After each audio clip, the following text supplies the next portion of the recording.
Section 5. Mohini and Badri write about Gurudev. Emperor Sivananda and His Spiritual Kingdom by Mohini. It was with the early beams of sunrise that I had entered that kingdom, nay, empire. It was the mightiest kingdom of the mightiest emperor, an abode of angels who were the subjects of the great, grand, and gentle God. I had entered a new kingdom with the dawn of a new day. Was I in a dreamland or a fairyland? It was none of these.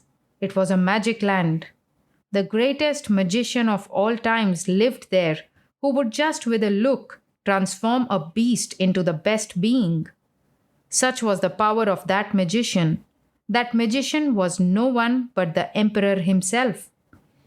As I stood facing the emperor that day, in a great gush of emotion, I realized how lonely I had been in the past months. How unwise were my surroundings. How much I had missed the tender teachings of my emperor, which had been shed over me last year. As all this came over me, I clung to the Lord, emperor of that kingdom, in an ecstasy of joy, as one would feel after imprisonment.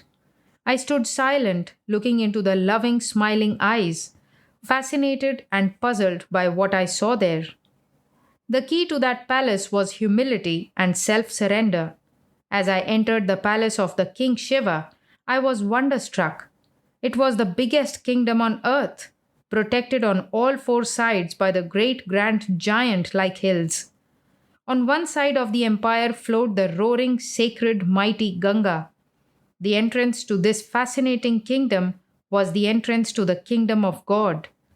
One would be welcomed by the beauty and glowing colors of nature. The palace was in a valley. Nature itself took care and protected the subjects. No army could invade that mighty empire, for it had the strongest army, the army of faith with the weapon of non-violence. It believed in spiritual conquest and not in territorial conquests. No one in that kingdom bothered to protect their life and property, for strangely enough, everyone there had dedicated their life and property to the Lord, King and Saint Shiva. Shiva was the father, mother, brother, sister, husband, wife, and child for the subjects. The very sound of his walking stick would command all. The more one looked at that empire, the more graceful and grand it grew. One could enter that kingdom by four huge majestic gates.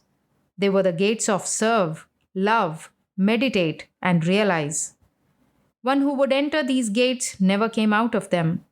Perhaps I had entered that kingdom through the lion like gate of love. Mother Ganga flowed with its ever soothing calmness. Whosoever entered that empire could wash away their sins in the sacred Ganga. Thus, that kingdom was an abode of angels who were purified by the king's prasad. The angels had only one job, to serve their God King wholeheartedly. In that kingdom, service was full and free.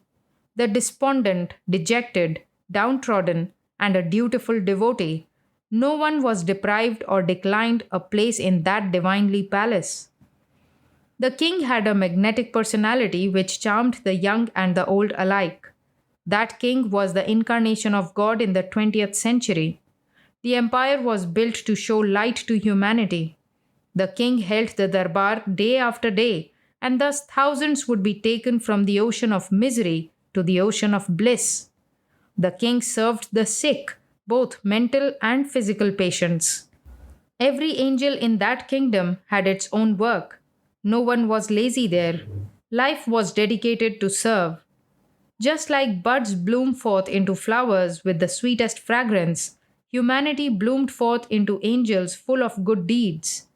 Just like a flower, they would be loved by one and all. They would imbibe the spirit of pleasing others. When sun shines on a lotus, it blooms. Similarly, when the sun-like grace of the king shone on humanity, they bloomed forth into angels. The Lord King Shiva has brought that kingdom from heaven and placed it within the reach of humanity. The emperor shines fully resplendent as the god himself. Thus by day it is the mightiest kingdom of the mightiest emperor, But as the shadows lengthen, it is transformed into a fairyland, an abode of God with angels as his subjects. That emperor is the Lord of all earth, truly the King of all kings. Aptly has that kingdom been called the abode of bliss. May that kingdom, which has been brought to earth, never perish. May the Lord Shiva be spared as the emperor and God on earth for ages to come. Mohini Ram. Two poems from Mohini's younger brother. 1. Shiva, my master divine. O Shiva, my master divine, thy glories are very fine. In storm or in sunshine, they lead us to heights sublime. O Shiva, thou art my bliss. Every second of yours I miss. Thy feet, lotus, must I kiss. It was you who brought me bliss. In this scientific precious age is born the greatest sage, to create love and destroy rage, just as the bird out of cage. Badrinath Ram. 2. Personality of my Father Divine. O Father, thou art like the tower, excelled in charm and thy power. Through thy greatness many have met, everlasting divine fulfillment. Thou hast made them prisoners of love. They cannot fly now like a dove. Beyond human reach is thy height. Thousands come just for thy sight. World renowned is thy might. To deluded minds thou givest light. O Father, do heed to my prayer, ever insistent like the air. Keep me always near thy tower. May I ever be, O God, thy lover. Make me prisoner of love forever. Release me, O Father, never, never. Badrinath Ram.